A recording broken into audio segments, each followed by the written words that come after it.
День Победы! Стоит черт!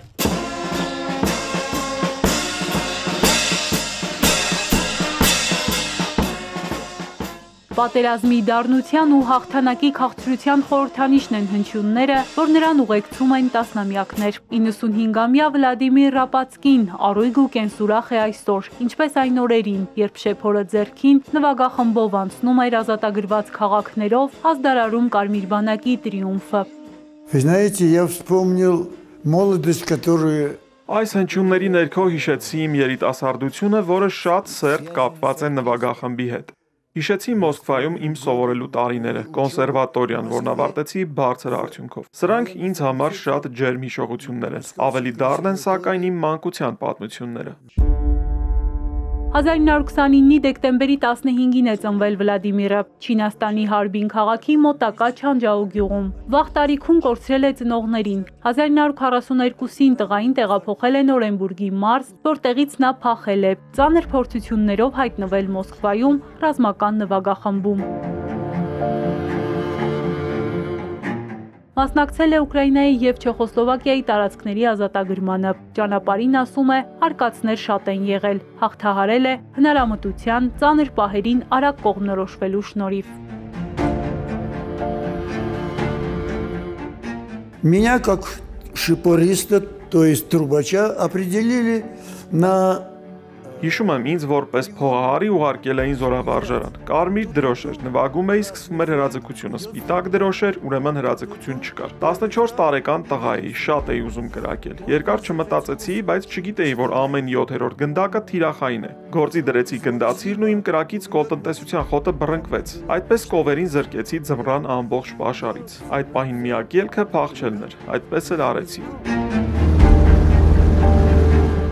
Արկածներն ու դժվարությունները քաղցր հիշողություն դարձան, երբ հաղթանակն արդեն իրողություն էր։ Ինչպես իմացան այդ լուրը, սա Վլադիմիրի ամենաջերմ հիշողությունն է տասնամյակներ անց, ծանր պատմությունների մեջ խնամքով պահպանված։ в немецком городе Бреслау, есть такой город. Բրեսլաու քաղաքում էի այդ օրերին։ Ընկերներս մի շիշ լավ գինի գտան։ Կարծես զգում էին, որ հենց այդ գիշեր կամ առավոտյան պատերազմն ավարտվելու է։ Խմեցին ու ինձ ասացին՝ դու հսկիր։ Այդպես կանգնած էի պահակակետում, հսկում էի։ Հանկարծ լսեցի կրակոցներ, աղաղակներ։ Ուռա, կրակում են, հրետանի է, ավտոմատներ են։ Ասացին՝ պատերազմը վերջացավ, վերջ։ Война кончилась, все.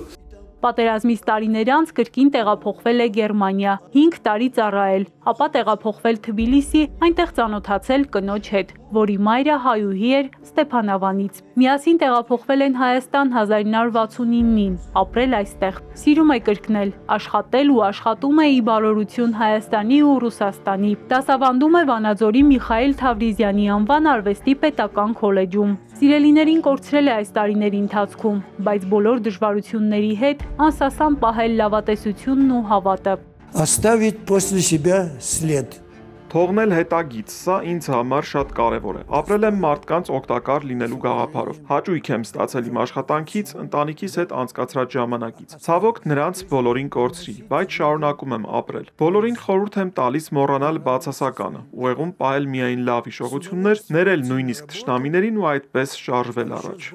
Եղել է մահից է փրկվել, այն տարիներին հիշում է, էմոցիաները մի կողմ էր դրել, ապրում էր սառը մտքով ու դատողությամբ։ Հիմա տարիների ու համեմատաբար խաղաղ կյանքի հետ սառած էմոցիաներն արթնացել են, երբեմն նույնիսկ տեղի են տալիս։ Раз, два, четыре.